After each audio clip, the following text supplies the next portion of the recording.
শক্ত করে ধরো। আমি ভয় পাচ্ছি, মনে হচ্ছে ঝড় আমাকে উড়িয়ে নিয়ে যাচ্ছে। মা, খুব ভয় লাগছে, মনে হচ্ছে বাতাসে ডালটা ভেঙে এখনই পড়ে যাব। কিচ্ছু হবে না, আমি আছি তো।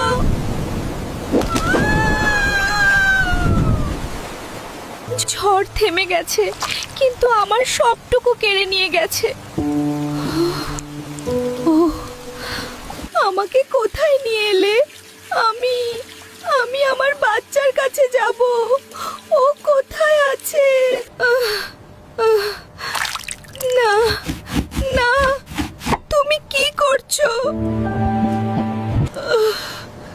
আমার কাটা শরীরে আস্তে হাত দাও, কষ্ট হচ্ছে আমার।